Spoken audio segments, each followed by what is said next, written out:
तो सभी भाइयों को जय श्री राधे, जय श्री कृष्णा। आइए दोस्तों, आज का जो प्रसंग है बहुत ही महत्वपूर्ण एवं ज्ञानवर्धक प्रसंग है। आइए गौर करते हैं दोस्तों। देखिए, आज का हमारा प्रसंग है मृत्युशैया पर जिस समय पर रावण लेटा हुआ था तो उसने लक्ष्मण जी को वो 3 बातें ज्ञान की कौन सी बताई थीं। यदि वास्तव में उन 3 बातों को अपने जीवन में उतार लिया जाए तो इंसान कभी अपने जीवन में धोखा नहीं खा सकता।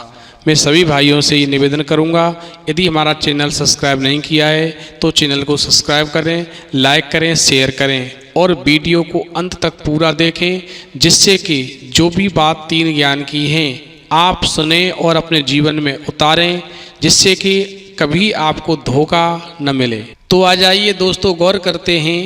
देखिए, इसमें तो कोई शक नहीं कि अपने समय में रावण जैसा पंडित पूरे संसार में नहीं था।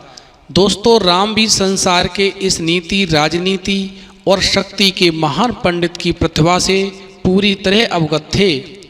यही कारण है कि जब मरणासन्न था तब भगवान श्री राम ने अपने भ्राता लक्ष्मण को रावण से सीख लेने के लिए भेजा था। दोस्तों, भगवान श्री राम की आज्ञा पाकर के लक्ष्मण जी जिस समय पर रावण के पास पहुँचे और बराबर में खड़े हो गए तो दोस्तों रावण कुछ भी नहीं बोला। लक्ष्मण जी जब वापस राम के पास आते हैं तो भगवान श्री राम ने लक्ष्मण को समझाया, लक्ष्मण, यदि किसी से ज्ञान प्राप्त करना हो तो उसके बराबर में नहीं, उसके चरणों के पास खड़ा होना चाहिए, न कि सिर की ओर खड़ा होना चाहिए। तब दोस्तों लक्ष्मण जी रावण के पास दोबारा जाते हैं और रावण के पैरों के पास खड़े हो जाते हैं। दोस्तों, जब रावण ने लक्ष्मण को अपने पैरों के पास खड़ा हुआ देखा तो रावण ने अपने जीवन के अंतिम समय में, अंतिम सांसों में लक्ष्मण जी को 3 बहुत ही महत्वपूर्ण ज्ञान की बातें बताई थीं। दोस्तों, गौर करेंगे, रावण ने लक्ष्मण जी को पहली बात बताई, शुभ काम जितनी जल्दी हो सके उतना कर देना चाहिए और अशुभ काम को जितना हो सके उसे टाल देना चाहिए, क्योंकि मैंने श्री राम को पहचानने में देर की, मैंने उनके शरण में जाने में देर की, इसी कारण से मेरी ये हालत हुई है। यदि मैं समय रहते श्री राम के चरणों में पहुंच जाता तो शायद लक्ष्मण ये मेरी हालत नहीं होती। दोस्तों, रावण ने लक्ष्मण जी को दूसरी बात बताई, अपने शत्रु को कभी अपने से छोटा नहीं समझना चाहिए। लक्ष्मण, मैं यहाँ पर भी भूल कर गया और मैं जिन्हें साधारण बानर और भालू समझा उन्होंने तो मेरी पूरी सेना को ही नष्ट कर दिया।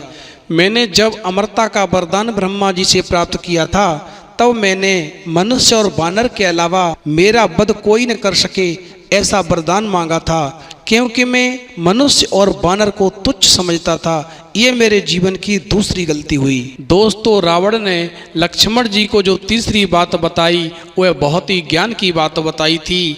दोस्तों, रावण ने लक्ष्मण जी से कहा था, यदि अपने जीवन का कोई राज हो तो कभी भी किसी को नहीं बताना चाहिए। मैं यहाँ पर भी चूक गया, क्योंकि मेरी मौत कैसे होगी, मेरी मृत्यु का जो राज था वह मेरे अलावा विभीषण भी जानता था, जो मेरे जीवन की सबसे बड़ी गलती थी। यदि विभीषण मेरे इस मृत्यु के राज को नहीं जानता होता तो शायद आज मेरी ये हालत नहीं होती। तो इस प्रसंग से दोस्तों हमें ये प्रेरणा मिलती है कि शुभ काम जितनी भी जल्दी हो सके उतनी जल्दी कर देना चाहिए और अशुभ काम को जितना अधिक से अधिक टालना हो सके उसको उतने समय के लिए टाल देना चाहिए। इतना ही नहीं दोस्तों, अपने शत्रु को कभी भी अपने से कमज़ोर नहीं समझना चाहिए और अपने जीवन का यदि कोई भी राज है तो वह कभी किसी के साथ शेयर नहीं करना चाहिए, कभी भी किसी को नहीं बताना चाहिए। यदि ये 3 ज्ञान की बातें आपने अपने जीवन में उतार ली तो आप कभी जीवन में धोखा नहीं खाएंगे, आपको कोई जीवन में धोखा नहीं दे सकता।